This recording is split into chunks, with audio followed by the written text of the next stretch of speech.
ഘോഷിക്കും ഈ സിയോൻ യാത്രയിൽ മുൻപോട്ടു തൻ്റെ എൻ വിരോധനി ശത്രു ലഭിക്കും നിശ്ചയം. എൻ ശത്രുക്കളാരുമേ കൊണ്ടുപോകയില്ല. ലഭിക്കും വന്നു ഞാൻ രാജൻ ദൂതന്മാരുടെ കുഞ്ഞാട്ടിൻ തീരൂരക്തത്താ ഞാൻ ശുദ്ധരായി തൻ ചങ്കിലെ ശുദ്ധരക്തത്താൽ ഞാൻ ജയം. മഹത്വം രക്ഷകാസ്തുതി നിനക്ക്. ചേറ്റിൽ നിന്നെന്നെ നീ വീണ്ടെടും. സ്തുതിക്കും നിന്നെ ഞാൻ ആയുസ്സിൻ നാളെല്ലാം നന്ദിയും. തൃത്വനാമം മഹത്വപ്പെടുമാറാകട്ടെ.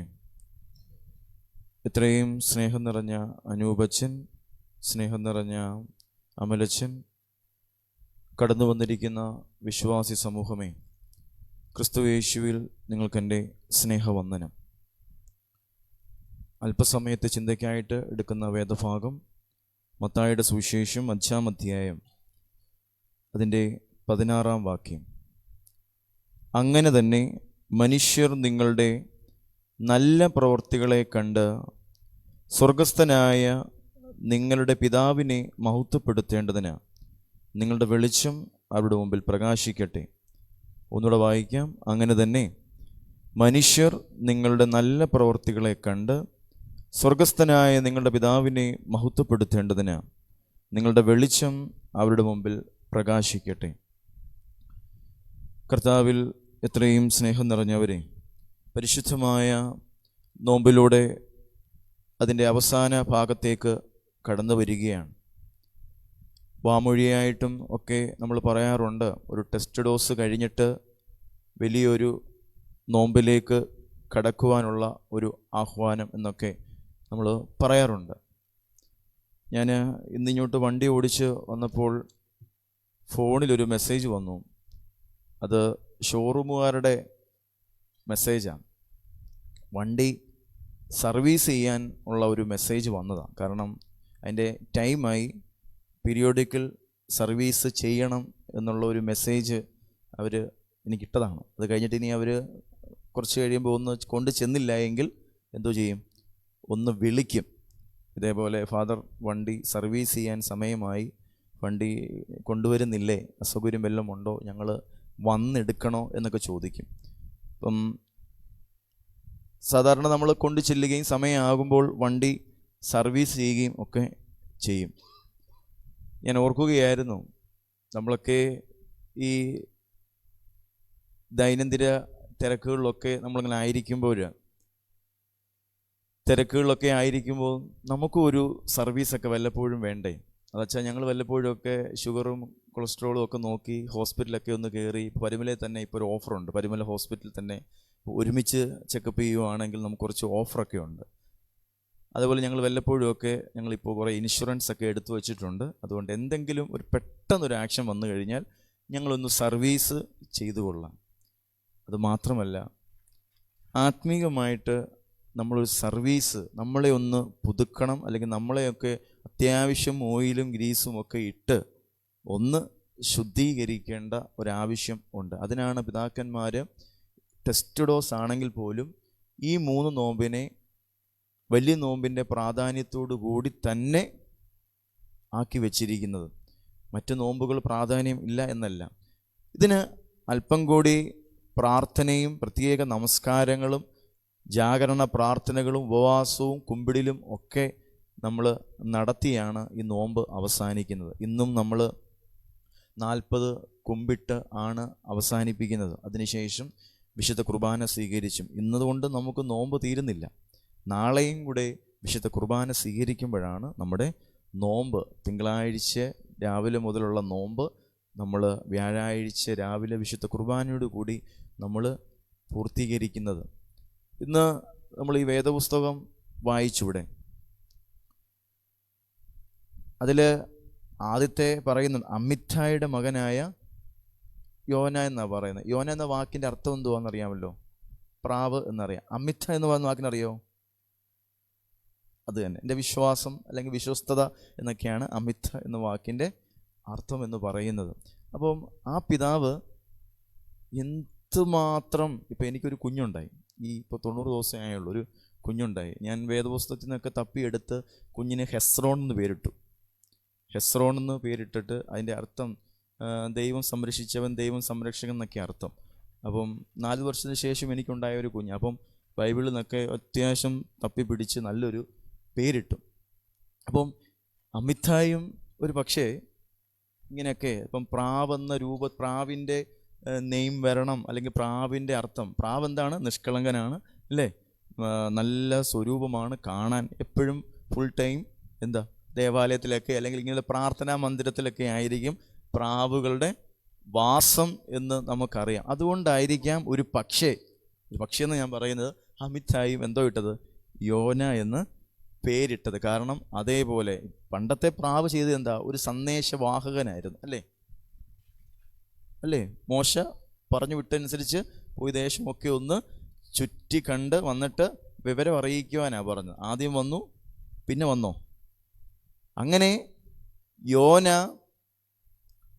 മറ്റുള്ളവർക്ക് പ്രയോജനമാകണം, അല്ലെങ്കിൽ ഒരു സന്ദേശകനായിരിക്കണം, അല്ലെങ്കിൽ ഒരു പ്രവാചകനായിരിക്കണം, ഉപദേഷ്ടാവായിരിക്കണം, നിഷ്കളങ്കനായിരിക്കണം, സൗന്ദര്യമുള്ളവനായിരിക്കണം. തൻകുഞ്ഞ് എപ്പോഴും പൊൻകുഞ്ഞ്. അപ്പോൾ അമിത്ഥായിക്ക് എപ്പോഴും യോന എന്തുവാണ്? പൊൻകുഞ്ഞ്. അതുകൊണ്ടായിരിക്കും ഒരു പക്ഷേ എന്താണ് യോനയ്ക്ക് പ്രാവെന്നർത്ഥമുള്ള യോന എന്ന് തന്നെ പേരിട്ട്. നിഷ്കളങ്കനായിരിക്കാം, സൗന്ദര്യമായിരിക്കാം. കാരണം ദൈവത്തെ ഭുജിച്ചു വരുന്ന, യഹോവയായ ദൈവത്തെ ഭുജിച്ചു വരുന്ന ഒരു പ്രവാചകൻ. തീർച്ചയായിട്ടും ഈ നോമ്പ് കാലഘട്ടങ്ങളിൽ ആ ഒരു യോന പ്രവാചകൻ നമുക്ക് കാണിച്ചു തരുന്ന കുറേ സന്ദേശങ്ങളൊക്കെ ഉണ്ട്. അതാണ് ഞാൻ മത്തായിയുടെ സുവിശേഷം 5-ാം അധ്യായം 16-ാം വാക്യം ഒന്ന് ചേർത്ത് വായിച്ചത്. ഒന്നുകൂടെ ഒന്ന് വായിക്കാമല്ലോ? അങ്ങനെ തന്നെ മനുഷ്യർ നിങ്ങളുടെ നല്ല പ്രവർത്തികളെ കണ്ട് മഹത്വപ്പെടുത്തേണ്ടതിന് നിങ്ങളുടെ വെളിച്ചം പ്രകാശിക്കട്ടെ എന്ന്. ദൈവത്തെ മഹത്വപ്പെടുത്തുക എന്ന് പറഞ്ഞാൽ എന്താ? രാവിലെ നമ്മൾ ഞായറാഴ്ച രാവിലെ 7 മണിക്ക് പള്ളിയിൽ ചെന്നിട്ട് രാവിലെ അവിടുത്തെ പ്രധാന ശുശ്രൂഷക്കാരൻ അല്ലെങ്കിൽ അവിടുത്തെ കൈക്കാർ അല്ലെങ്കിൽ വന്ന് പള്ളി തുറന്നു, രാവിലെ തിരി കത്തിച്ചു, മദ്ബഹയൊക്കെ ഒരുക്കി, ഗായക സംഘം വന്നു, ആൾക്കാർ വന്നു, അച്ഛൻ കുർബാന അർപ്പിച്ചു. അത് കഴിഞ്ഞ് ആത്മീയ സംഘടന കൂട്ടായ്മ എല്ലാം നടത്തി കഴിഞ്ഞ് പള്ളി പൂട്ടി പോയി. അതാണോ നമ്മൾ ദൈവത്തെ മഹത്വപ്പെടുത്തുന്നത്? നല്ല പ്രവർത്തികളെ കണ്ട് മഹത്വം. ഞാനൊരു സംശയം ചോദിക്കുകയാണ്. നമ്മളിപ്പോൾ യോനയെ പറ്റി ചിന്തിക്കുമ്പോൾ യോന ഒരു നെഗറ്റീവ് കഥാപാത്രത്തിൽ നിന്നാണ് എന്തോ ആയിട്ട് മാറുന്നത്, പോസിറ്റീവായ. പിന്നെ ഒരു നെഗറ്റീവ് ആവുന്നുണ്ട്. എന്താ? ഇപ്പോൾ വായിച്ചതേ ഉള്ളൂ അല്ലേ, ആവണക്കണ്ണ് അല്ലേ നിമിത്തം അത് കോപിച്ചു. അപ്പം പിന്നെയും ദൈവം തിരുത്തുക. എന്തുവാ? ദൈവം തിരുത്തുക. നീ എന്തിനാ ഈ ഒരു ചെറിയ ഒരു നിന്റെ കഷ്ടപ്പാടോ ഒന്നുമില്ലാതെ ഒരു വൃക്ഷം കിളിച്ചു വന്നു, അത് കഴിഞ്ഞിട്ട് അതൊന്ന് വാടിപ്പോയി, അപ്പത്തേന് നീ അതിനെ ചൊല്ലി ആരെ ദ്രോഹിക്കുക? അവൻ വലിയ പ്രവാചകനായിരുന്നു ഒക്കെ പറഞ്ഞിട്ട് അവൻ പോയി ഒരു വടക്കേ പ്രദേശത്ത് പോയി ഒരു കുടിലൊക്കെ ഇട്ടിരുന്നത് ആ നഗരം നശിക്കുവാൻ വേണ്ടി നോക്കിയിരിക്കുക യോന. ഞാൻ വീണ്ടും ചോദിക്കട്ടെ, യോന അത്രയ്ക്ക് മോശമാണോ? മോശമല്ലേ? യോന ഒരു മനുഷ്യൻ്റെ ജീവിതത്തിന് ചിന്തിച്ച് നോക്കിക്കേ. ഞാൻ പറയുന്നു, ധനവാൻ ലാസറിൻ്റെ ഉപമ നമ്മൾ പഠിച്ചിട്ടില്ലേ? ധനവാന്റെയും ലാസറിൻ്റെ ഉപമ. ഞാൻ പറയുന്നു, എന്നെക്കാട്ടിലും നല്ലവനാ ധനവാൻ. അല്ലേ? ലാസർ എന്തോ ചെയ്തേ? അവൻ്റെ മേശയിൽ നിന്ന് വീഴുന്ന അപ്പക്കഷ്ണങ്ങൾ എടുത്ത് ഭക്ഷിച്ചതാ. ആര് ജീവിച്ചേ? അല്ലേ? അങ്ങനെയെങ്കിൽ ഞാൻ പറയുന്നു, ഞാൻ എൻ്റെ വ്യക്തിപരമായ കാര്യം പറയുന്നത് കേട്ടോ, ഞാൻ പറയുന്നു, എന്നെക്കാട്ടിലൊക്കെ എന്ത് നല്ലവനാ ധനവൻ. 5 പൈസ ഞാൻ ആർക്കും കൊടുക്കില്ല, അല്ലേ? അവൻ്റെ മേശയിൽ നിന്ന് വീഴുന്ന അപ്പക്കഷ്ണങ്ങൾ എടുത്താണ് ആര്? അപ്പോൾ അവൻ അവിടെ താമസിക്കാനുള്ള സൗകര്യം ആരാ കൊടുത്തത്? അനുവാദം കൊടുത്തത് ആരാ? ഒരു ഹോളി ബെല്ലടിച്ചാൽ ജനലിൻ്റെ ഇപ്പോൾ വാതിലിൻ്റെയൊക്കെ നമ്മൾ ലെൻസ് പോലൊരു സാധനം വെച്ചിട്ടുണ്ട്. എന്തിനാ? ഒന്ന് ഒളിഞ്ഞു നോക്കാം ആരാണ് പുറത്ത് നിൽക്കുന്നതെന്ന്, അല്ലേ? അതൊന്ന് നോക്കിയിട്ട് ആരാണ് അവിടെ നിൽക്കുന്നതെന്ന് അറിഞ്ഞു കഴിഞ്ഞാൽ, ഇപ്പം നമ്മൾ ഈ ഹരിത സംഘം എന്ന് പറഞ്ഞാൽ ഈ വേസ്റ്റ് എടുക്കാൻ വരുന്നേ ഉണ്ടല്ലോ, അവരുണ്ടെങ്കിൽ പോലും നമ്മൾ കഥ ഉറക്കത്തില്ല. കാരണം എന്താ? കയ്യിൽ നിന്ന് എന്തോ പോവും, 50 രൂപ. ഞങ്ങളുടെയൊക്കെ മുനിസിപ്പാലിറ്റി ആണ്ട് 70 രൂപ വെച്ചാൽ 70 രൂപ പോകുന്നു, കഥ ഉറക്കത്തില്ല. അച്ഛൻ നല്ല ആളാണെന്ന് നിങ്ങൾ വിചാരിക്കരുത്, ഞാൻ ചെയ്യുന്നതല്ല, ഞാൻ പ്ലാസ്റ്റിക് കൊടുക്കും. ഈ അങ്ങനെ ചില നമ്മുടെയൊക്കെ മനസ്സിൽ ഇങ്ങനെയുള്ള ചിന്തകളൊക്കെ ഉണ്ട്. അപ്പം ഞാൻ പറയുന്നത്, എന്നെക്കാട്ടിലും നല്ലവനാണ് ആര്? ധനവാൻ. ആ ധനവാന്റെ മേശയിൽ നിന്ന് വയറ് നിറച്ചവനാണ് ആര്? ലാസർ. അപ്പോൾ യോന അത്രയ്ക്ക് മോശമാണോ? അത്രയ്ക്ക് നല്ലവനാണോ? വേദഭാഗം നിങ്ങളുടെ നല്ല പ്രവൃത്തികളെ കണ്ട് മഹത്വപ്പെടുത്തുന്നാണ് പറയുന്നത്. ഒരിക്കൽ ഈ ഒരച്ഛൻ ഒരു ഭവന സന്ദർശനം നടത്താൻ പോയി. ഭവന സന്ദർശനം നടത്താൻ പോയപ്പം അവിടെ ഒരപ്പച്ചൻ്റെ വീട്ടിൽ രോഗിയായ അപ്പച്ചനെ കണ്ടിട്ട് ഇറങ്ങി. അപ്പോൾ തൊട്ടടുത്തൊരു വീട്ടിൽ ശലം കരച്ചിലൊക്കെ കേൾക്കുന്നു, ഒരു കുഞ്ഞ് കിടന്ന് കരയുന്ന ശബ്ദം. അപ്പോൾ അച്ഛൻ വിചാരിച്ചു, അവിടെ എന്താ ഭയങ്കര മേളം കേൾക്കുന്നത്, ഭയങ്കര ബഹളമാണല്ലോ. അപ്പോൾ അച്ഛൻ വിചാരിച്ചു, അത് നമ്മുടെ വീടല്ലേ, ഇടവക വീടല്ലേ, അതും ഒന്ന് കയറിയേക്കാമെന്ന്. അച്ഛൻ അങ്ങോട്ട് അടുക്കും തോറും അമ്മയുടെ ഡയലോഗും അടിയും. ഈ അമ്മമാർക്കൊരു പ്രത്യേകതയുണ്ട് കേട്ടോ. ഈ മോത്തിയിൽ അച്ഛൻ പ്രസംഗിച്ച ഒരു പ്രസംഗത്തിൽ പറയുന്ന അമ്മമാർക്കൊരു പ്രത്യേകതയുണ്ട്. ഈ അടിക്കുമ്പോൾ ഒരു ഡയലോഗ് ഇല്ലെങ്കിൽ ഒരു തൃപ്തിയില്ല, അല്ലേ? ഇപ്പോൾ കുഞ്ഞുങ്ങളില്ലാത്തതുകൊണ്ട് ചോദിക്കാൻ പറ്റത്തില്ല, ഇവിടെ ആരും കുഞ്ഞുങ്ങളാരും ഇരിപ്പില്ല. ഒരു തൃപ്തി വേണമെങ്കിൽ നിന്നെ ഞാൻ കാണിച്ചിരുന്നു, നീ എന്തിനാണെന്ന് പറയുമ്പോൾ ഒരടി കൊടുക്കും, ഇല്ലേ? അതോ നിർത്താതെ അടിക്കുവാണോ? ഡയലോഗ് ഇല്ലാതെ നിർത്താൻ അടിക്കുവാണോ? എനിക്ക് കിട്ടിയേക്കുന്നത് നിർത്തിയിട്ട് നല്ല അടിയും കിട്ടുന്നുണ്ട്, എൻ്റെ കൂടെ എന്തോ ഉണ്ട്, ഒരു ഡയലോഗുണ്ട്. അപ്പന്മാർ അധികം അടിക്കാറില്ലാത്തത് കൊണ്ടാണ് പറഞ്ഞു കേട്ടോ. പിള്ളേരെ ഈ അപ്പന്മാർ മോശം അത്ര ഇതാണെന്നല്ല ഞാൻ പറഞ്ഞത്. ഈ അമ്മമാർക്ക് ശാസനയുണ്ട്, ഒരടിയുണ്ട്. എങ്കിൽ മാത്രമേ ഒരു തൃപ്തി ആവത്തുള്ളൂ, അല്ലേ? നീ എന്തിനാണ് ഈ കാണിച്ചത്? അടി, അല്ലേ? നിനക്ക് വല്ലതും അറിയാവോ? നീ എന്തിൻ്റെ ഉത്തരവാദിത്വം? അടി. ഒരു തൃപ്തിയാണെങ്കിൽ അമ്മമാർക്ക് ഡയലോഗ് വേണം. ഈ അച്ഛൻ അങ്ങോട്ട് കയറി ചെന്നപ്പം ഒരു 4 വയസ്സ് അല്ലെങ്കിൽ 4 പഠിക്കുന്ന കൊച്ച് അച്ഛൻ അങ്ങോട്ട് കടന്നു ചെന്നപ്പം ഈ അമ്മ പറയുക, നീയാണ് ഈ കുടുംബം നശിപ്പിക്കുന്നത്, നിനക്ക് എന്തിൻ്റെ ഉത്തരവാദിത്വമുണ്ട്, നിന്നെയൊക്കെ വെച്ച സമയത്ത് വെച്ചാൽ മതിയായിരുന്നു എന്നൊക്കെ പറഞ്ഞ് അമ്മ ഭയങ്കര അടിയും ഉപദേശം കൂടാ. അപ്പോൾ അച്ഛൻ അങ്ങോട്ട് കടന്നു, 4 വയസ്സേ ഉള്ളൂ, 4 പഠിക്കുന്ന കൊച്ചിന് അത്രമാത്രം കുടുംബം നശിക്കാനുള്ള തെറ്റ് എന്തോ ഇവള് ചെയ്തത്. അച്ഛൻ ചെന്നപ്പോൾ അച്ഛൻ വന്നു. അച്ഛന് മനസ്സ് ചിന്തിച്ച് കാണും, അച്ഛൻ വരാൻ കണ്ട സമയം എന്ന് അമ്മ ചിന്തിച്ച് കാണുമായിരിക്കും. അച്ഛൻ അങ്ങോട്ട്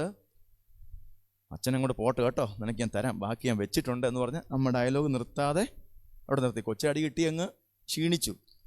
അപ്പോൾ അച്ഛൻ ചോദിച്ചു, എന്താണ് ഈ കുഞ്ഞിന് ഇങ്ങനെ കിടന്ന് അടിക്കുന്നു ചോദിച്ചപ്പോൾ പറഞ്ഞു, എൻ്റെ അച്ഛനറിയാമോ, സ്കൂളിൽ നിന്ന് ഇവള് വീട്ടിലേക്ക് വരുമ്പോൾ ഇവള് കൊടുത്തു വിടുന്ന ഒരു പേനയും ഇവള് തിരിച്ചു കൊണ്ടുവരത്തില്ല. അതേസമയം എല്ലാ ദിവസവും ഞാൻ ഓരോ പേന വെച്ചാണ് കൊടുത്തു വിടുന്നത്. ഭർത്താവ് ഗൾഫിൽ നിന്ന് ഒരു കൂട്ടം പേന കൊണ്ടുവന്ന് കൊടുത്ത ഒരു പാക്കറ്റ് പേന ഇവൾ ഓരോ ദിവസവും സ്കൂളിൽ ചെല്ലുമ്പോൾ അതെന്തോ ചെയ്യുന്നറിയോ, അത് ആർക്കെങ്കിലും കൊടുത്തിടിഞ്ഞ് പോരും. അച്ഛാ, ഇന്ന് അവസാനത്തെ പേനയായിരുന്നു, അതും കൊണ്ട് അവളെ കളഞ്ഞു. അച്ഛൻ പറ, ഞാൻ ഇവളെ എന്താ ചെയ്യേണ്ടത്? ഇവളെപ്പോൾ ഉള്ള ഈ കുടുംബം നശിപ്പിക്കുന്നത്? ഇവളുടെ അപ്പൻ കഷ്ടപ്പെട്ട് ഈ ഗൾഫിൽ കിടന്ന് കഷ്ടപ്പെടുത്തിട്ടല്ലേ ഇതൊക്കെ ഇവൾക്ക് വാങ്ങിച്ചു കൊടുക്കുന്നേ? ഒരു ചോദ്യം ചോദിക്കട്ടെ, നല്ല പ്രവൃത്തി ചെയ്തത് ആരാ? കൊച്ചാണോ? അമ്മയാണോ? കൊച്ചാണോ? അമ്മയാണോ? രണ്ടും ചിന്തിക്കാം. കൊച്ചിൻ്റെ ഭാഗത്ത് ചിന്തിക്കുമ്പോൾ തൻ്റെ സുഹൃത്തുക്കൾ പേനയില്ലാതായിരുന്നിട്ടായിരിക്കും. അമ്മയുടെ ഭാഗത്ത് ചിന്തിക്കുമ്പോൾ സ്വന്തം ഭർത്താവ് വെയിലെടുത്ത് കിടന്ന് കഷ്ടപ്പെടുക, അവളെ പഠിപ്പിക്കാൻ വേണ്ടിയാ. 4 വയസ്സേ ഉള്ളെങ്കിൽ പോലും ഇവളെ വളർത്തി കൊണ്ടുവരണ്ടേ? അപ്പൊ ആരെ തെറ്റ് ചെയ്ത്?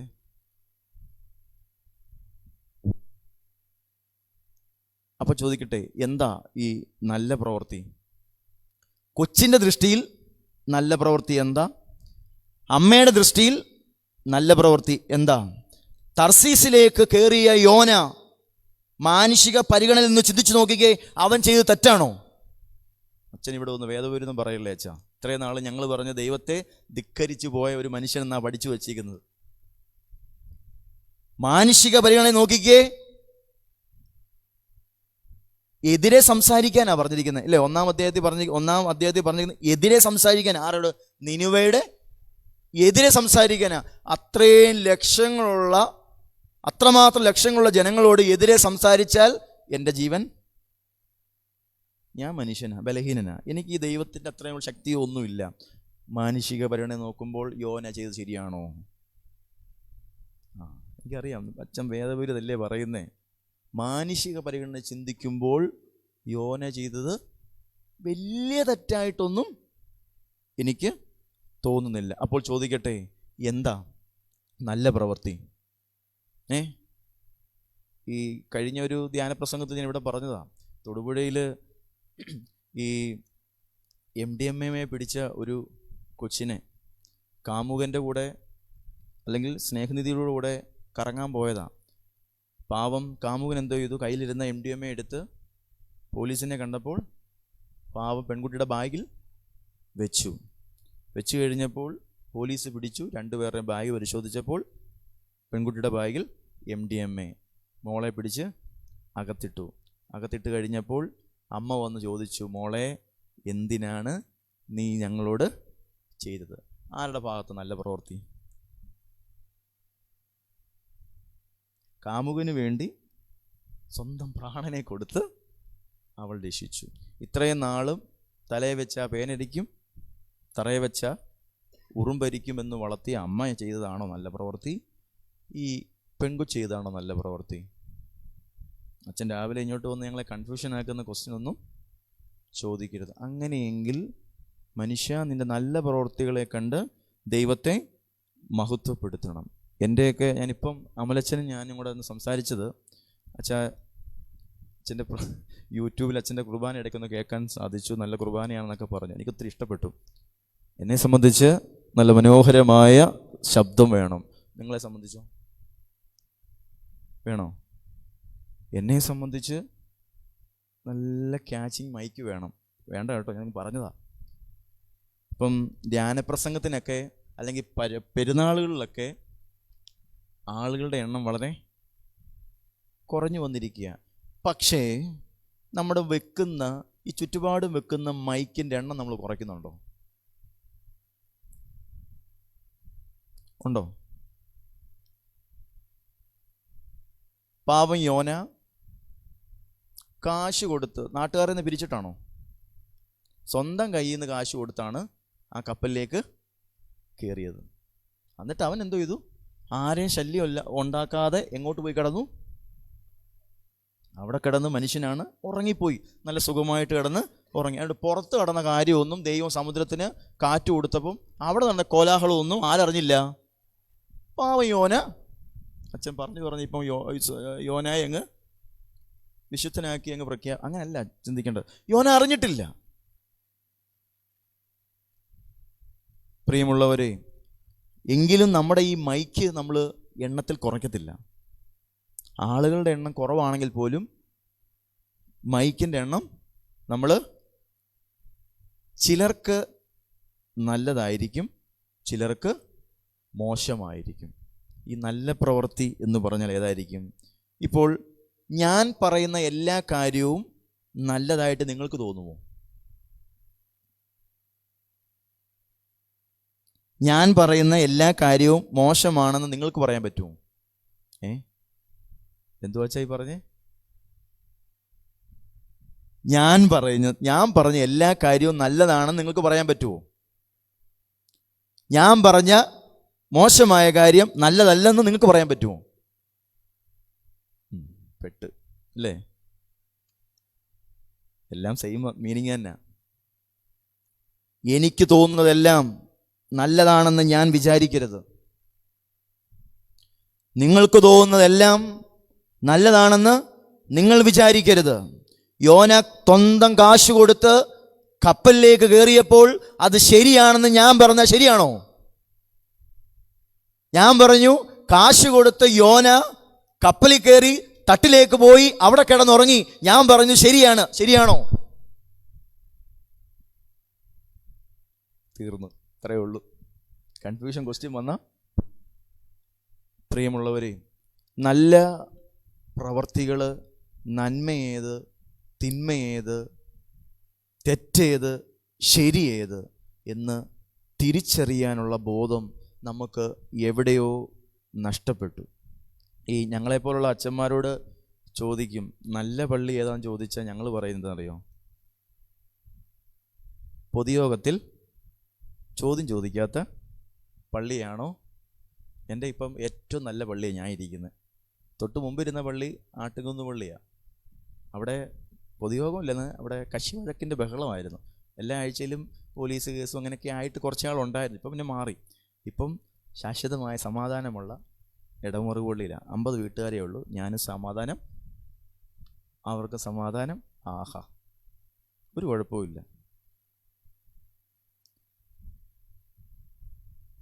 ചോദ്യം ചോദിക്കുന്നവനെ അവൻ ചോദിച്ചത് ശരിയല്ല. ഇപ്പം ഞാൻ പറയട്ടെ, ഇപ്പം എനിക്ക് ഇടവ പള്ളി ഇരിക്കുമ്പോൾ കുറച്ച് എല്ലാ ആഴ്ചയിലും കുറച്ച് അപ്പവും ചിക്കൻ കറിയും അല്ലെങ്കിൽ മറ്റ് വാഴയ്ക്കയോ അങ്ങനെയൊക്കെ കൊണ്ട് തരുന്നവനെ കുറച്ച് നാൾ ഞാൻ ഓർക്കും.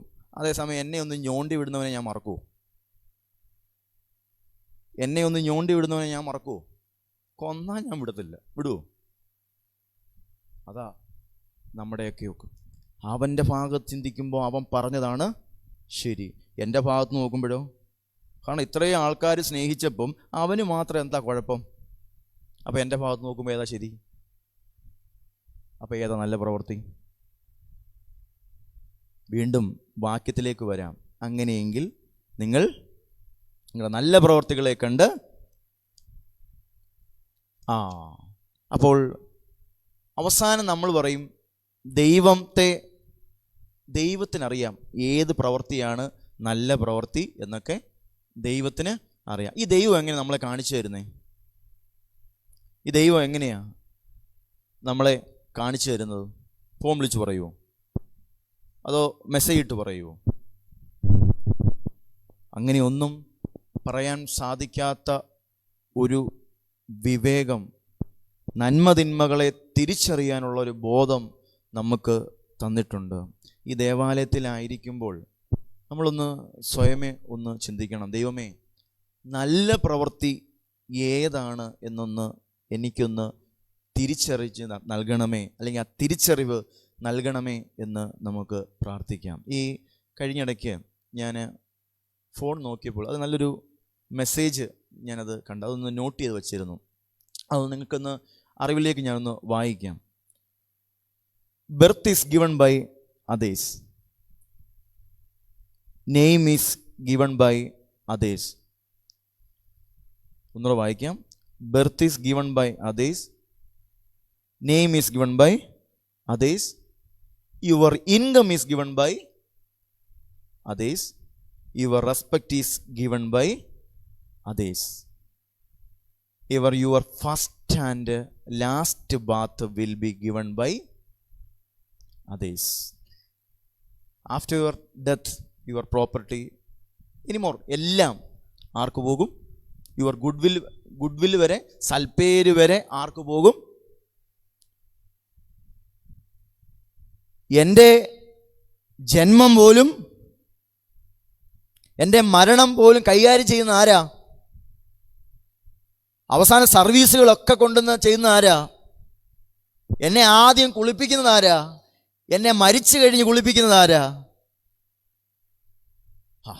എന്നിട്ടും നല്ല പ്രവൃത്തി ഏതാന്ന് ഇപ്പോഴും നമുക്ക് അറിയത്തില്ല. നല്ല പ്രവൃത്തി ഏതാ തമ്പുരാനെ? എന്നെ കുളിപ്പിക്കുന്നതും ഞാൻ മരിച്ചു കഴിഞ്ഞ് എൻ്റെ ചടങ്ങുകളെല്ലാം നടത്തുന്നതും എനിക്ക് വേണ്ട ഓർമ്മ കുർബാന നടത്തുന്നതും അതിൻ്റെ എല്ലാ കാര്യം ചെയ്യുന്നതും മുഴുവനും ആരാ? മറ്റുള്ളവരാ. ആ ജനങ്ങളെ വെച്ചാണ് നമ്മളൊന്ന് കമ്പാരിസൺ നടത്തുന്നത്. യോന നടത്തിയെന്താ? ദൂരെ മാറി എന്ന് അവരുടെ നാശം കാണാൻ വേണ്ടി നോക്കിയിരിക്കുക ഇല്ലേ? നമ്മളൊക്കെ എത്രയൊക്കെയാണെന്ന് പറഞ്ഞാലും, ഞങ്ങൾക്ക് അയൽവക്ക സ്നേഹമുണ്ട്, നല്ല ഒക്കെ ഉണ്ടെന്ന് പറഞ്ഞാലും ഒരു കുശുമ്പ് എവിടെയോ പോട്ടെ. നിങ്ങൾക്കില്ല, എനിക്ക് മാത്രം. എനിക്കുണ്ട്, സത്യമാണ്. ഒരു ചെറിയ കുശുമ്പ് എവിടെയോ ഉണ്ട്. എന്നേക്കാൾ നല്ലപോലെ പാട്ട് പാടുന്ന അച്ഛനെ കണ്ടാൽ എനിക്കെന്തോ തോന്നും?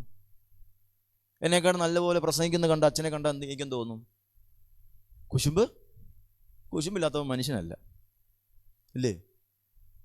എന്നിട്ട് പോലും എന്നോട് തന്നെ ഞാൻ ചോദിക്കുക, ഹേ മനുഷ്യ, എന്തിന് ആയുസിൻ്റെ ജീവിതകാലം മുഴുവനും നീ ഇവിടെ കഴിയുമ്പോൾ നീ കുശുമ്പും കുന്നായ്മയും ഒക്കെ കാണിക്കുന്നത് ആരോട്? ഈഗോ കാണിക്കുന്നത് ആരോട്? നീ നിന്റെ സുഖം തേടി ആഴത്തട്ടിലേക്ക് പോയാലും ദൈവം നിന്റെ കൂടെയുണ്ട്, ദൈവം നിന്നെ തിരഞ്ഞു വരും. അപ്പോൾ ഒന്ന് ആലോചിച്ച് നോക്കിക്കേ, തർസീസിൽ ഇതൊന്നും ബന്ധമില്ലാത്ത ഒരു കൂട്ടം ആൾക്കാരാ ആ കപ്പൽ കൂടെ ഉണ്ടായിരുന്നത്. എങ്ങോട്ട് പോകാനുള്ളവര്? തർസീസിലേക്ക് പോകാനുള്ളവര്. അവരുടെ കൂടെ ആരും കടന്നു ചെന്നു? യോനായും കടന്നു ചെന്നു. യോനായോട് പറയുകയാണ്, നീ ഇതൊന്നും അറിയുന്നില്ലേ? ഇവിടെ നടക്കുന്ന കോലാഹലങ്ങളൊന്നും അറിയുന്നില്ലേ? നീ ഇതിൽ നിന്ന് മാറി നിൽക്കുകയാണോ? നമ്മുടെയൊക്കെ ചിന്താഗതി അതാ. അവിടെയൊക്കെ എന്ത് സംഭവിച്ചോട്ടെ, ഇതൊന്നും എന്നെ ബാധിക്കുന്ന കാര്യമല്ല. കാരണം എനിക്ക് തന്നിരിക്കുന്ന നമ്മളെല്ലാം പറഞ്ഞു വെക്കുന്നത് എനിക്കുള്ള സമ്പത്തുകളും എല്ലാം എന്തു തന്ന? ദൈവം തന്ന ദാനമാണ്. ദൈവം തന്ന ദാനമായോട് ഇതൊന്നും എന്നെ ബാധിക്കുന്ന കാര്യം, ഞാൻ കഷ്ടപ്പെട്ട് ഉണ്ടാക്കിയ മുതലാണ് ഇതൊക്കെ, അതൊന്നും ഞാൻ മറ്റുള്ള ആരുടെയും കണ്ടല്ലോ, അതുകൊണ്ട് ഞാൻ അവരുടെ കാര്യത്തിൽ ഇടപെടുന്നില്ല എന്ന് പറഞ്ഞ് നമ്മളൊക്കെ അങ്ങ് മാറി നിൽക്കുന്ന അവസ്ഥ. ഈ യോനായും ഒരു പക്ഷെ കാശ് കൊടുത്ത് ദൈവം കൽപ്പിച്ചത് നിരസിച്ചുകൊണ്ട് എങ്ങോട്ട് മാറി? മനുഷ്യ, നിങ്ങൾ വിളിക്കപ്പെട്ട വിളിക്ക്, അതാണ് ഏറ്റവും പ്രധാനപ്പെട്ടത്. മനുഷ്യ, നീ വിളിക്കപ്പെട്ട വിളിക്ക് നീ പ്രവർത്തിച്ചില്ല എങ്കിൽ നീ തട്ടിലേക്ക് പോയാൽ പോലും നിന്നെ തേടി ആര് വരും? ഇല്ലേ? കാട്ടത്തിമരത്തിൻ്റെ അവിടെ 4 ചുവടും ഒന്ന് കിളച്ച് വളമിട്ട് കൊടുത്തോട്ടെ എന്നാ ലൂക്കോസ് സുവിശേഷം പറയുന്നത്, അല്ലേ? 4 ചുവടും ഒന്ന് കിളച്ച് ഒന്ന് വളമിട്ട് കൊടുത്ത്, ഈ വർഷമെങ്കിലും കായ്ച്ചില്ലെങ്കിൽ വെട്ടിക്കളയാനാ പറഞ്ഞിരിക്കുന്നത്. 1 വർഷം കൂടെ. അതാ ഞാൻ ആദ്യം പറഞ്ഞത്, സർവീസ് നടത്തണം. ഓരോ വർഷവും നമ്മൾ ഇങ്ങനെ സർവീസ് നടത്തിക്കൊണ്ടേ ഇരിക്കണം. ഈ മുമ്പ് പറഞ്ഞല്ലോ, നല്ല പ്രവൃത്തി. ഈ ഞങ്ങളുടെയൊക്കെ എറണാകുളം ഭാഗത്ത് ലൈവാണെന്ന് എനിക്കറിയത്തില്ല, എന്തായാലും ഞാൻ പറയാം. ഈ രാത്രിയാമങ്ങളിൽ ഈ വേസ്റ്റ് കെട്ടിവെക്കും. വേസ്റ്റ് ഇല്ലേ? നമ്മൾ വീട്ടിലെ വേസ്റ്റ് കെട്ടിവെക്കും. അവിടെ കൊണ്ട് കളയാനൊക്കെ ബുദ്ധിമുട്ടല്ലേ, അതുകൊണ്ട് ഡിസ്പോസ് ചെയ്യാൻ സ്ഥലങ്ങളുമില്ല. അപ്പോൾ എന്തോ ഈ രാത്രിയിൽ വേസ്റ്റ് കെട്ടിവെക്കും. എന്നിട്ട് ഭർത്താവിനോട് പറയും എവിടെയെങ്കിലും കൊണ്ട് ദൂരെ കളയാൻ. അപ്പോൾ ഭർത്താവ് കളഞ്ഞിട്ട് വരുമ്പോൾ ഭർത്താവിനോട് കളഞ്ഞോ ചോദിക്കും. കംപ്ലീറ്റഡ്, മിഷൻ കംപ്ലീറ്റ് ചെയ്തു, വെൽ ഡൺ, അടിപൊളിയായിട്ടുണ്ട്. ഭർത്താവിനെ സംബന്ധിച്ചും ഭാര്യയെ സംബന്ധിച്ചും നല്ല പ്രവൃത്തി. ഇതുകൊണ്ട് കളഞ്ഞവൻ്റെ പറമ്പിയെ സംബന്ധിച്ചോ? ഒരു വ്യവസായ സ്ഥാപനം വന്നാലോ കുറച്ച് പേർക്ക് ജോലി കിട്ടും, അല്ലേ? കിട്ടത്തില്ലേ? ജോലി കിട്ടും. ആ സ്ഥാപനത്തിൽ നിന്ന് വരുന്ന മാലിന്യങ്ങൾ ഉണ്ടാകുന്ന ബുദ്ധിമുട്ടുകൊണ്ട് ആ പ്രദേശത്ത് ജീവിക്കുന്ന ആൾക്കാരോ വിഷയമല്ലേ? ഈ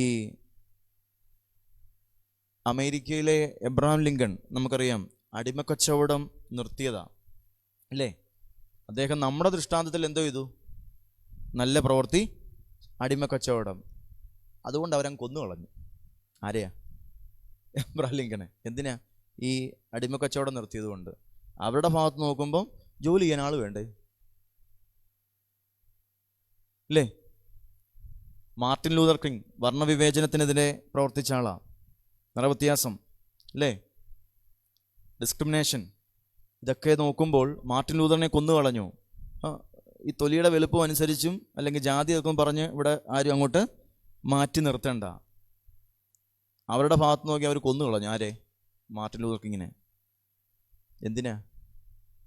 കാരണം ഞങ്ങളുടെ അധികാരപ്പെട്ടതിൽ കയറിയ സാധാരണ ആൾക്കാർ കയറിയിരിക്കുന്നത് ഞങ്ങൾക്ക് ഇഷ്ടപ്പെടത്തില്ല. അവരുടെ ഭാഗത്ത് നോക്കുമ്പോഴോ പോട്ടെ. വേദവസ്തുവിലേക്ക് കടന്നു വന്ന് നോക്കി. യേശു തമ്പുരാൻ ശാബത്ത് ദിവസത്തിൽ ഒരു സ്ത്രീയെ എന്തോ ചെയ്യുന്നുണ്ട്? സൗഖ്യമാക്കുന്നുണ്ട്, ഇല്ലേ? ഒരു സ്ത്രീയെ സൗഖ്യമാക്കുന്നുണ്ട്. ഞാൻ ചോദിക്കട്ടെ, ഭൂരിപക്ഷം ആളുകൾ ഒരുമിച്ചെടുക്കുന്ന തീരുമാനം, ഞാനൊരു തീരുമാനമെടുത്തു ഒരു കാര്യത്തെ പറ്റി, നിങ്ങൾ ഏകാഭിപ്രായത്തിലൊരു തീരുമാനമെടുത്തു, പക്ഷെ ഞാൻ അതിനെ എതിർത്തു. നിങ്ങൾ പറയുന്നത് ശരിയാണോ? ഞാൻ പറയുന്നത് ശരിയാണോ? ശാബത്തിൽ യേശു തമ്പുരാൻ സ്ത്രീയെ സൗഖ്യമാക്കി. പക്ഷേ അവിടെ കൂടിയിരുന്ന ജനങ്ങൾ ആരും ഇതിനെ സമ്മതിച്ചില്ല, അനുകൂലിച്ചില്ല. കാരണം എന്താ? പണ്ട് മുതലേ ഞങ്ങളുടെ പിതാക്കന്മാർ പൂർവികർ പഠിപ്പിച്ചു വച്ചിരുന്നത് എന്താണ്? അപ്പോൾ അവരാണ് ചെയ്തതാണ് നല്ല പ്രവൃത്തി, യേശു ചെയ്തതാണ് നല്ല പ്രവൃത്തി. ഇപ്പം നമ്മൾ പറയും യെരുശലേം ദേവാലയത്തിൽ കച്ചവടം ചെയ്ത ആൾക്കാരായതുകൊണ്ട് നമ്മൾ പറയും യേശു ചെയ്തത് ഏറ്റവും നല്ല പ്രവൃത്തിയായിരുന്നു. യേശു പാമ്പാടി തറല്ല എൻ്റെ ദേവാലയത്തിലാണ് യേശു പണി ചെയ്തിരുന്നെങ്കിൽ ഞാൻ പറഞ്ഞു യേശു ചെയ്തതാണ് ഏറ്റവും വലിയ തെറ്റെന്ന് പറഞ്ഞാൽ, ഇല്ലേ? യെരുശലേം ദേവാലയത്തിലായതുകൊണ്ട് ഞാൻ പറഞ്ഞു യേശു ചെയ്തതാണ് ഏറ്റവും നല്ല കാര്യമെന്ന്. അതേസമയം എൻ്റെ ദേവാലയത്തിലാണ് യേശു ഒന്നും ചെയ്തിരുന്നല്ലോ, ഞാൻ പറയും യേശു കാണിച്ചത് അത്ര കൊണ്ട് ശരിയല്ലെന്ന് നമ്മൾ പറയും. പ്രിയമുള്ളവരെ, ഞാൻ എൻ്റെ വാക്കുകളുടെ അവസാന ഭാഗത്തേക്ക് കടക്കുകയാണ്. ഇതിൻ്റെ ഏതാണ് നല്ല പ്രവൃത്തി, ഏതാണ് തെറ്റ് എന്നൊക്കെ നമുക്കൊന്ന് വേഗത്തിൽ ഒന്ന് ചിന്തിക്കാം. അതിൻ്റെ ഉത്തരം തന്നെ കിടപ്പുണ്ട്. മത്തായിയുടെ സുവിശേഷം അതിൻ്റെ 13-ാം വാക്യത്തിൽ പറയുന്നുണ്ട്, നിങ്ങൾ ഭൂമിയുടെ ഉപ്പാകുന്നു.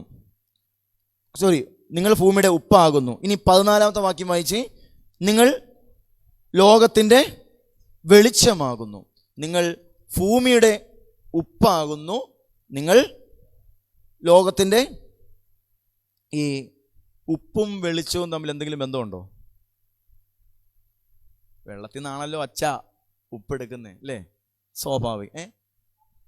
അത്യാവശ്യമുള്ള കാര്യങ്ങളൊക്കെ നമ്മൾ എടുക്കുന്നത് ശരിയാണ്, നല്ല ആൻസറാണ്. ഒരു സംശയം ചോദിച്ചോട്ടെ. അപ്പോൾ ഈ നല്ല ഉപ്പും നല്ല വെള്ളവും ഉണ്ടോ? നല്ല ഉപ്പ് ഉണ്ട്. നമ്മൾ കടയിൽ പറയുമ്പോൾ നല്ല ക്വാണ്ടിറ്റി ഉള്ള ഓരോ കമ്പനിയുടെയൊക്കെ പറയുമ്പം നല്ല ഉപ്പാണെന്ന് പറയും. ഞാൻ ചോദിക്കുന്നത്, ക്രിസ്ത്യൻ ഉപ്പും ഹിന്ദു ഉപ്പും മുസ്ലിം ഉപ്പും അങ്ങനെയുള്ളതുണ്ടോ? നമ്മൾ ക്രിസ്ത്യാനികളുടെ ഉപ്പ് വെള്ളയായതുകൊണ്ട് നമ്മൾ പറയും അത് അച്ചായന്മാരുടെ ഉപ്പായെന്ന് വേണമെങ്കിൽ നമുക്ക് പറഞ്ഞ് വെക്കാം. അങ്ങനെയുണ്ടോ? ക്രിസ്ത്യൻ ഉപ്പോ അങ്ങനെയൊക്കെ ഉണ്ടോ? നല്ല ഉപ്പെന്നുണ്ടോ? നല്ല എന്ന് പറഞ്ഞേക്കുന്നത് എവിടെയെന്നറിയോ? നല്ല ശമരിയാക്കാരൻ, അല്ലേ? നല്ല പത്രോസ് എന്ന് പറഞ്ഞിട്ടുണ്ടോ? നല്ല യോന എന്ന് പറഞ്ഞിട്ടുണ്ടോ? ഇല്ല, നല്ല ശമരിയാക്കാരൻ. എന്തുകൊണ്ടാണ് നല്ല ശമരിയാക്കാരൻ എന്ന് പറയുന്നത്? ഈ ഉപ്പ് പോലെയാണ്. അതിൻ്റെ അർത്ഥം എവിടെ ചെന്നാലും അതിൻ്റെ പണി ചെയ്തിരിക്കും. ഇപ്പോൾ എൻ്റെ വീട്ടിൽ വരുമ്പോൾ അല്പം കുറച്ച് ഉപ്പിട്ട് കഴിഞ്ഞാൽ നല്ല ടേസ്റ്റ്. ഈ ഇരിക്കുന്ന ആൻറ്റിയുടെ വീട്ടിൽ ചെന്നാൽ ആ ഉപ്പ് പറയും ആൻറ്റി ശരിയല്ല, അതുകൊണ്ട് കുറച്ച് ഇതാക്കിയാൽ മതി എന്ന് പറഞ്ഞാൽ അങ്ങനെ വ്യത്യാസമുണ്ടോ? ഉപ്പിന് ഉണ്ടോ? ഇനി തമിഴ്നാട്ടിൽ ചെന്ന് കഴിഞ്ഞാൽ ഉപ്പ് വേറെ ടേസ്റ്റ്, ഇവിടെ വന്നാൽ ഉപ്പിന് വേറെ ടേസ്റ്റ് ഉണ്ടോ? എവിടെ ചെന്നാലും ഉപ്പ് എന്തോ ചെയ്യും? ഉപ്പ് പോലെ തന്നെയായിരിക്കും. അതുകൊണ്ട് നല്ല പ്രവൃത്തി എന്ന് പറയുന്നത് ഉപ്പ് പോലെയും വെളിച്ചം പോലെയും ആകുന്നു. നല്ല ശമരിയക്കാരൻ കാണിച്ചതെന്താ? പുരോഹിതൻ കടന്നുപോയി, ലേവ്യൻ കടന്നുപോയി, അതിനുശേഷം ആരാ വരുന്നേ? നല്ല ശമരിയക്കാരൻ. കാരണം ഇവനെ എടുത്ത് ശുശ്രൂഷിക്കാൻ വേണ്ടി സത്രത്തിൽ കൊടുക്കുന്നു, 2 പൈസ കൊടുക്കുന്നു. അത് എന്തെങ്കിലും കുറവുണ്ടെങ്കിൽ തിരികെ വരുമ്പോൾ ഓർക്കണം, വഴിയിൽ കിടക്കുന്നവൻ്റെ ആവശ്യം അറിഞ്ഞ് സഹായിക്കുന്നതാണ് ഏറ്റവും നല്ല പ്രവൃത്തി. ഒരാളുടെ ആവശ്യത്തിനപ്പുറം ആവശ്യം ഉള്ളത് ചെയ്യുമ്പോഴാണ് നല്ല പ്രവൃത്തി എന്ന് പറയുന്നത്. ഞാൻ ഈ മർത്തമറിയം വനിതാ സമാജത്തിൻ്റെ ഞങ്ങളുടെ ഭദ്രാസനത്തിലെ വൈസ് പ്രസിഡൻ്റാണ്. അപ്പം ഞാൻ ഞങ്ങളുടെ ഈ യൂണിറ്റ് ബുക്കൊക്കെ നോക്കിയാണ് എല്ലാ വർഷവും ഏറ്റവും ബെസ്റ്റ് യൂണിറ്റിന് സമ്മാനം കൊടുക്കുന്നത്. അപ്പോൾ ഞാൻ ഇങ്ങനെ യൂണിറ്റ് ബുക്കുകളെല്ലാം വായിക്കും, റിപ്പോർട്ടെല്ലാം വായിക്കും. അതിൽ എഴുതിയേക്കുന്നത് ഞങ്ങളിങ്ങനെ പൈസ കണ്ടെത്തി ഓരോ സ്ഥാപനങ്ങളിൽ കൊണ്ടുവന്ന് പൈസ കൊടുത്തു, പള്ളിയിൽ ഇങ്ങനെ ഞങ്ങൾ ഫുഡ് ഫെസ്റ്റ് നടത്തി, ഫ്രീ ആയിട്ട് ഭക്ഷണം കൊടുത്തു എന്നൊക്കെ ഞങ്ങളുടെ ഒരു ഭാഗമായിട്ട് ഞങ്ങൾ മർത്തമറിയ സമാജക്കാർക്കെല്ലാം ഒരുമിച്ചിരുന്ന് ഭക്ഷണം കഴിച്ചു. അങ്ങനെയൊക്കെ നല്ല പ്രവർത്തികൾ കണ്ടു. എൻ്റെ മനസ്സിലൊരു ചോദ്യം, അതിലെന്താണ് നല്ല പ്രവൃത്തി? എന്താണ് നല്ല പ്രവൃത്തി? ഞങ്ങളെ സെമിനാരിൽ പഠിപ്പിച്ച അമേലച്ചന്, വൈദിക ട്രസ്റ്റി പഠിപ്പിച്ച കൊറോണ സമയത്ത് അദ്ദേഹം പറഞ്ഞ ഒരു അനുഭവ പശ്ചാത്തലത്തിൽ പറഞ്ഞത്, വെള്ളപ്പൊക്കം 2018 വെള്ളപ്പൊക്ക സമയത്ത് എറണാകുളത്തു നിന്നും കൊല്ലത്തു നിന്നൊക്കെ വന്ന അനേകം മുക്കുവര എന്തോ ചെയ്തു ഈ രക്ഷിച്ചത് ഏറ്റവും കൂടുതൽ നമ്മുടെ പാണ്ടനാട് ഭാഗത്തുള്ള ആൾക്കാരെയൊക്കെ. അപ്പോൾ ഇതെല്ലാം കഴിഞ്ഞ് കഴിഞ്ഞിട്ട് ഇവരുടെ കൈയൊക്കെ കീറിയിരിക്കുക. എന്തിനാ കൈയൊക്കെ കീറിയിരിക്കുക? കാരണം ഇവർ വെള്ളത്തിൽ കൂടെ നീന്തി പോയപ്പോൾ ഈ മതിൽ കണ്ടില്ല. കാരണം എന്താ? മതിലിൻ്റെ മേളിൽ എന്തോ വെച്ചിട്ടുണ്ടായിരുന്നു, കുപ്പിച്ചില്ല. അവർ കണ്ടില്ല. മറ്റുള്ളവരെ സഹായിക്കാൻ പോയതാ, സ്വന്തം ജീവൻ കൊടുത്ത് എന്തോ ചെയ്തു, സഹായിക്കാൻ പോയി. പറ്റിയോ? എന്ത്? അവരുടെ കൈ പോയി. അവർ വിചാരിക്കുകയാണ് തിരിച്ചു പോയിരുന്നെങ്കിലോ എത്ര ജീവൻ ഇന്ന് അവിടെ നഷ്ടപ്പെട്ടേനെ. പ്രിയമുള്ളവരെ, ആവശ്യമുള്ളവരെ നമ്മൾ സഹായിക്കണം. ആവശ്യമില്ലാതെ സഹായിക്കേണ്ടെന്നല്ല, ആവശ്യമുള്ളവരെ സഹായിക്കുവാൻ നമുക്ക് സാധിക്കണം. നമ്മൾ പറഞ്ഞില്ലേ, വിളിച്ചിട്ട് വരുന്നവരും വിളിക്കാതെ വരുന്നവരും ഉണ്ട് ജീവിതത്തിൽ. എന്തോ വിളിച്ചിട്ട് വരുന്നവർ, നമ്മുടെ കല്യാണത്തിന്, ഫംഗ്ഷന്, അങ്ങനെ കാര്യങ്ങളൊക്കെ നമ്മൾ വിളിച്ചിട്ട് വരുന്ന അനേകം ആൾക്കാരുണ്ട്. വിളിക്കാതെ വരുന്നവരുണ്ട്. നമ്മളൊന്ന് വഴികളൊന്ന് പോകുമ്പോൾ, ടയറൊന്ന് പഞ്ചറാകുമ്പോൾ, അല്ലെങ്കിൽ നമുക്കൊരു ആക്സിഡൻ്റ് ഉണ്ടാകുമ്പോൾ നമ്മൾ വിളിക്കാതെ കുറേ ആ മതിലിലേക്ക് ഇരിക്കുന്ന കുറേ ചെറുപ്പക്കാരൊക്കെ ആയിരിക്കും ഓടി വരുന്നത്, അല്ലേ? അവരൊക്കെ ആയിരിക്കും നമ്മളെ വന്ന് പൊക്കിക്കൊണ്ട് പോകുന്നത്. എന്നിട്ട് വന്ന് നമ്മൾ ഹോസ്പിറ്റലിൽ കിടക്കുമ്പം നമുക്ക് ബ്ലഡിൻ്റെ ആവശ്യമുണ്ടെങ്കിൽ ഇതുപോലും കാണാത്ത ഒരു ഹിന്ദു ആയിരിക്കും, അല്ലെങ്കിൽ ക്രിസ്ത്യൻ, ഒരു മുസ്ലിം ആയിരിക്കും എന്തോ ചെയ്യുന്നത്. ഒന്ന് ആലോചിച്ച് നോക്കിക്കേ. ആവശ്യം ഇല്ലാത്തവർക്കല്ല, ആവശ്യമുള്ളവർക്ക് നമ്മുടെ സഹായങ്ങൾ ചെയ്തു കൊടുക്കുമ്പോൾ ഉപ്പിനെ പോലെ ഒരു വ്യത്യാസവുമില്ലാതെ, ഒരു മാറ്റവുമില്ലാതെ അതിൻ്റെ സ്വഭാവം നിലനിർത്തിക്കൊണ്ട് നല്ല ശമരിയക്കാരൻ ചെയ്തതുപോലെ നല്ല പ്രവർത്തികളെ ചെയ്യുവാൻ നമുക്ക് സാധിക്കണം. രണ്ടാമത്, വേഗം അവസാനിപ്പിക്കുകയാണ്, എൻ്റെ സമയം അതിക്രമിച്ചു, 11 മണി കഴിഞ്ഞു. രണ്ടാമതിവിടെ പറയുന്നുണ്ട്, നിങ്ങൾ ലോകത്തിൻ്റെ വെളിച്ചം ആകുന്നു. നിങ്ങൾ ലോകത്തിൻ്റെ വെളിച്ചം ആകുന്നു. ഈ മുമ്പ് പറഞ്ഞോളെ, തമിഴ്നാട്ടിൽ പ്രത്യേകം വെളിച്ചമുണ്ടോ? നമ്മൾ പണ്ട് പറയായിരുന്നു മഴ ഏറ്റവും കൂടുതൽ ലഭിക്കുന്നത് കേരളത്തിലും, മഴ കുറവ്. ഇപ്പോൾ അതൊക്കെ മാറി. ഇപ്പോൾ ഏറ്റവും കൂടുതൽ മഴ ഇപ്പോൾ എവിടെ നിന്നറിയോ? ഇല്ലേ? കാരണം നമ്മൾ പറയുന്നത് നമ്മുടെ ഗോഡ്സ് ഓൺ കൺട്രി എന്ന് പറയുന്ന ഏറ്റവും മനോഹരമായ നാട്. ഇപ്പം തമിഴ്നാട്ടിലോട്ട് ഈയിറക്കി പോയവർക്കൊക്കെ അറിയാം, ഈ പറയുന്ന കോയമ്പത്തൂർ ഭാഗം അങ്ങോട്ട് എടുക്കുന്ന ഏറ്റവും നല്ല മനോഹരമായ റോഡും എല്ലാ സ്ഥലങ്ങളുള്ളത് ഇപ്പോൾ തമിഴ്നാട് ഭാഗത്തേക്കാണ്. ഇപ്പം നല്ല മഴയൊക്കെ അവിടെയും അവർക്കൊരു ബുദ്ധിമുട്ടും ഇപ്പോൾ ഇല്ല. വെള്ളം ഫ്രീ ആയിട്ട് വരെ കൊടുക്കുന്നുണ്ട്. ഇപ്പം നമ്മളിവിടെ ഇതിന് മിനറൽ വാട്ടർ പൈസ കൊടുത്ത് വാങ്ങിക്കുമ്പോൾ അവരവിടെ ഓരോ സർവീസ് സ്റ്റേഷനിലൊക്കെ വെള്ളം ചുമ്മാ കൊടുക്കുന്ന ഒരു സാഹചര്യത്തിലേക്ക് വന്നിരിക്കുക. ഇപ്പോൾ ഏറ്റവും കൂടുതൽ വെള്ളം കിട്ടുന്ന ഒരവസ്ഥ ഇപ്പം അവിടെ ആയിപ്പോയി. ഞാൻ ചോദിക്കട്ടെ, ഈ വെളിച്ചം ഇവിടെ പറയുന്നുണ്ട്, നിങ്ങൾ ലോകത്തിൻ്റെ വെളിച്ചം ആകുന്നു. തമിഴ്നാട്ടിൽ പ്രത്യേകം വെളിച്ചവും കേരളത്തിൽ പ്രത്യേകം വെളിച്ചവുമുണ്ടോ? ഉണ്ടോ? ഇല്ല. ഞാൻ അവസാനിപ്പിക്കുക. നമ്മൾ ലോകത്തിൻ്റെ വെളിച്ചമാകണം. യോന പ്രവാചകൻ തൻ്റെ ജീവിതത്തിൽ ഒരു തെറ്റ് പറ്റിപ്പോയി. അത്രമേലി തെറ്റൊന്നും ഞാൻ കാണുന്നില്ല. മാനുഷിക ചിന്ത ചിന്തിക്കുമ്പോൾ ഒരു ബലഹീനത നിമിത്തം അവൻ എങ്ങോട്ട് പോയി? തർസീസിലേക്ക് പോയി. തർസീസിലേക്ക് പോയി കഴിഞ്ഞപ്പോൾ ദൈവം വീണ്ടും അവനൊരു വഴി ഉണ്ടാക്കി കൊടുക്കുകയാണ്. ഒന്ന് അനുദപിക്കുവാനുള്ള വഴി ഉണ്ടാക്കി കൊടുക്കുകയാണ്. കാരണം അവൻ്റെ മനസ്സിൽ തന്നെ ഉണ്ടായിരുന്നു, എന്ത്? ഞാൻ ചെയ്തത് തെറ്റാണെന്ന്. കാരണം നമുക്കും ഇങ്ങനെയൊക്കെ ഓരോരോ സാഹചര്യവും അനുദപിക്കുവാനും ഉപവസിക്കുവാനും പ്രാർത്ഥിക്കുവാനും ഒക്കെ നമുക്ക് പിതാക്കന്മാരെ അങ്ങനെ നോമ്പും കാര്യങ്ങളൊക്കെ ചെയ്തു തന്നിട്ടുണ്ട്. അപ്പോൾ ഒരു പക്ഷേ നമ്മളൊക്കെ അതിൽ നിന്നൊക്കെ വ്യതിചലിച്ചിട്ട് അതിൽ നിന്നൊക്കെ ഒന്ന് മാറി തെന്നിപ്പോകാൻ നമ്മൾ ഈ ലോക ഇമ്പങ്ങളിലേക്ക് നമ്മൾ പോവുകയാണ്. എന്നിട്ട് നമ്മൾ മാറി നിന്ന് നോക്കുകയാണ്, ഈ ലോകത്തിന് എന്ത് സംഭവിക്കും. ഈ ലോകം നശിക്കുന്നത് എങ്ങനെയെന്നറിയോ? വ്യക്തികളിൽ നിന്നാണ്, അല്ലേ? ഈ ലോകം നശിക്കുന്നത് എങ്ങനെ? വ്യക്തികളിൽ നിന്നാണ്. അല്ലാതെ ഒരിക്കലും ഈ കാട്ടിക്കിടക്കുന്ന മൃഗങ്ങളോ ഒന്നും എന്തോ നശിപ്പിക്കുന്നില്ല, ഈ ലോകം നശിപ്പിക്കുന്നില്ല. കാട്ടുതീ ഉണ്ടാകുന്നത് ഏറ്റവും കൂടുതൽ, നമ്മൾ പറയും ഈ മരങ്ങൾ ഒടിസിയൊക്കെയാണ് കാട്ടുതീ ഉണ്ടാകുന്നതെന്ന് പറഞ്ഞാലും ഈ ചൂടിൻ്റെ ആഘാതത്തിൽ ഉണ്ടാകുന്നു, പുല്ലൊക്കെ കരിയുന്നെന്ന് പറയുന്നു. എങ്കിലും മനുഷ്യൻ്റെ അശ്രദ്ധയാണ് ഏറ്റവും കൂടുതൽ എന്തോ ആക്കി മാറ്റുന്നത്, കാട് നശിപ്പിക്കുന്നത്. ഈ വ്യക്തികൾ തമ്മിലുള്ള വഴക്ക്, അത് സമൂഹങ്ങൾ തമ്മിലായി, അത് പിന്നെ രാജ്യങ്ങൾ തമ്മിലായി, പിന്നെന്തോ ആയി, മതങ്ങൾ. അങ്ങനെ ഓരോരോരോന്ന് പറഞ്ഞ് അങ്ങനെ ലോകം മുഴുവനും നമ്മൾ തന്നെ നശിപ്പിക്കുക. നമ്മൾ പറയും അന്ധകാരം മുഴുവനും ഉണ്ടെങ്കിൽ ഒരു ചെറിയ മെഴുകുതിരി വിചാരിച്ചാൽ നല്ല ഇല്ലേ? ഇവിടെ മൊത്തം ഇരുട്ട്, അല്പം പോലും വെളിച്ചം കയറുന്നില്ല. ഇവിടെ ഒരു ചെറിയ മെഴുകുതിരി കത്തിച്ച് വെക്കുക, ചെറിയ മെഴുകുതിരി, ഇവിടെ വെളിച്ചം കിട്ടത്തില്ലേ?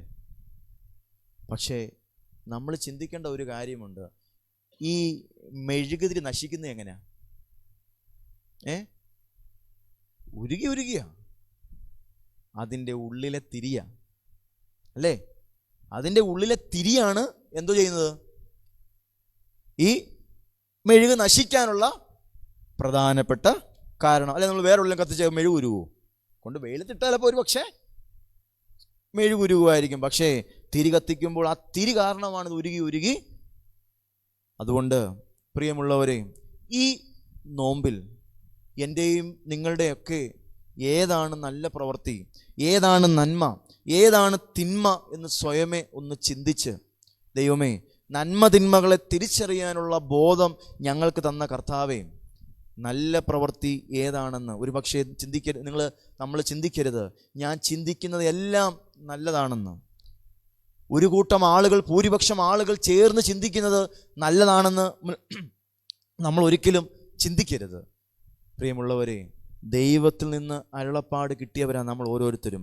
നമ്മളെല്ലാം വിളിക്കപ്പെട്ടവരാ, നമ്മളെല്ലാം വേർതിരിക്കപ്പെട്ടവരാ. ആയതുകൊണ്ട് യോനയെപ്പോലെ ഒരു പക്ഷേ നമുക്ക് ബലഹീനതയിലേക്ക്, അടിത്തട്ടിലേക്ക് കാശ് കൊടുത്ത് നമ്മൾ പോയാലും, ദൈവമേ ഞങ്ങളെ ഒന്ന് ശോധന ചെയ്യുവാൻ വേണ്ടി, ഞങ്ങളെ ഒന്ന് ശുദ്ധീകരിക്കുവാൻ വേണ്ടി, ഒന്ന് വേർതിരിച്ച് മാറ്റി നിർത്തി നമുക്കൊന്ന് ആയിരിക്കുവാൻ സാധിക്കണം. തീർച്ചയായിട്ടും പത്രോസിന് കൊടുത്തതുപോലെ നീ എൻ്റെ ആടുകളെ മേയിക്കുവാനുള്ള ഒരു സൗഭാഗ്യം, നീ എൻ്റെ ആടുകളെ മേയിക്കുവാനുള്ള സൗഭാഗ്യം, നമ്മൾ മറ്റുള്ളവർക്ക് വെളിച്ചമാകുവാൻ, നമുക്ക് മറ്റുള്ളവർക്ക് പ്രകാശമാകുവാൻ നമുക്ക് സാധിക്കും. യോന യഥാർത്ഥ പ്രാവായതുപോലെ നിനുവ നഗരത്തെ, അന്ധകാരത്തിൽ കിടന്ന നിനുവ നഗരത്തെ ആ വ്യക്തി മുഖാന്തരം എന്തോ ചെയ്തു, രക്ഷിച്ചു. എന്നിട്ട് വീണ്ടും അതിന് നാശം കാണുവാനല്ല നമ്മൾ ആഗ്രഹിക്കേണ്ടത്. ഒരുപക്ഷെ നമ്മളോട് എതിർത്ത് പറയുന്നവർ കാണും, നമ്മളെ വിഷമിപ്പിക്കുന്നവർ കാണും, നമുക്ക് വേണ്ടി അപവാദം പറയുന്നവർ കാണും. അവരുടെ നാശത്തിനല്ല. പ്രതികാരം ആർക്കുള്ളത്? നമ്മളൊന്നും ചെയ്യേണ്ട ആവശ്യമില്ല. തീർച്ചയായിട്ടും ഈ നോമ്പിൽ എനിക്കും നിങ്ങൾക്കും അതിന് ഇടയാകട്ടെ എന്ന് ആത്മാർത്ഥമായിട്ട് പ്രാർത്ഥിച്ചുകൊണ്ട് എൻ്റെ വാക്കിൽ നിന്ന് വിരമിക്കുന്നു. ദൈവം നമ്മെ അനുഗ്രഹിക്കട്ടെ.